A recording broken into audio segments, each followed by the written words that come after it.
தெற்கு மதுரையும் கற்புச்சூடர் பட்டு வெந்ததும் பெண்ணாலே, அன்று விளையாட்டு சிறுபிள்ளை வீர சிவாஜியானதும் பெண்ணாலே, நெல்லென்று சொன்னதும் சொல்லென்ற சூரியன் நின்றதும் பெண்ணாலே, சின்ன தாலி கயிற்றுக்கு பாச கயிறென்று தோற்றதும் பெண்ணாலே, இந்தியா தங்கப்பதக்கம் ஜெயிச்சதெல்லாம் பெண்ணாலே,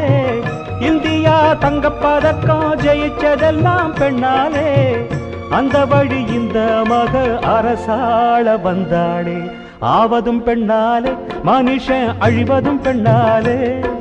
வாழ்வதும் பெண்ணாலே அவனே தாழ்வதும் பெண்ணாலே.